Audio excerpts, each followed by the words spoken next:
તો જય માતાજી મિત્રો, સ્વાગત છે તમારો આજના એક નવા એડિટિંગ વિડીયોની અંદર. વિડીયો ગમે તો વિડીયોને એક લાઇક કરી દેજો. ચેનલ ઉપર નવા હોય તો ચેનલને સબસ્ક્રાઈબ કરી દેજો.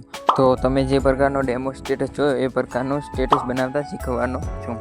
તો વિડીયોમાં 4 આંકડાનો પાસવર્ડ આપેલ છે, તો વિડીયો છેલ્લે સુધી જોઈ લેજો. તો એ પ્રકારનો વિડીયો બનાવવા માટે સૌથી પહેલાં તો તમારે આ જે પ્રોજેક્ટ છે આ પ્રોજેક્ટની જરૂર પડશે. તો પ્રોજેક્ટની લિંક તમને વિડીયોના ડિસ્ક્રિપ્શનમાં મળી જશે. ત્યાંથી તમારે પ્રોજેક્ટને અલાઇટ મોશનમાં લાવી લેવાનો છે. તો આ રીતે પ્રોજેક્ટને તમે અલાઇટ મોશનમાં લાવશો એટલે તમારે આ રીતે જે પ્રોજેક્ટ છે તે આ રીતે ઓપન થઈ જશે. આ રીતે ઓપન થઈ જાય એટલે સૌથી પહેલાં તો તમારે જે લેયર સાઈડમાં હોય એ લેયરને તમારે સાઈડમાંથી આ રીતે બહાર કાઢી લેવાની છે. આ રીતે હાઈડ લેયર્સ બહાર કાઢ્યા બાદ તમારે આ રીતે આગળ આવી જવાનું છે. આ જે રેડ ડોટ છે ત્યાં આવી જવાનું છે. ત્યાં આવી અને પ્લસના આઇકન ઉપર ક્લિક કરી મીડિયા ઉપર જઈ અને તમારે આ રીતે એક ફોટો લઈ લેવાનો છે.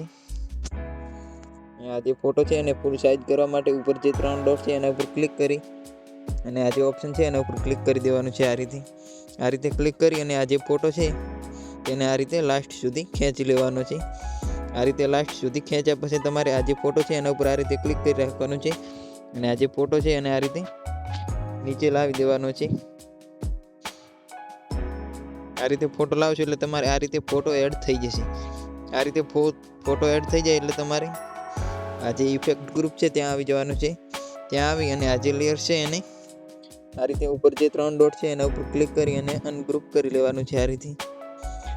આ રીતે અનગ્રુપ કરશો એટલે તમારે આ જે ઇફેક્ટ છે તે આ રીતે આવી જશે. આ રીતે ઇફેક્ટ આવી જાય એટલે તમારે પછી આ જે ટેક્સ્ટ ગ્રુપ છે ત્યાં આવી જવાનું છે. તેને પણ સેમ જ રીતે આ રીતે અનગ્રુપ કરી લેવાનું છે. આ રીતે અનગ્રુપ કરશો એટલે તમારે આ જે સ્ટેટસ છે તે આ રીતે બનીને તૈયાર થઈ જશે.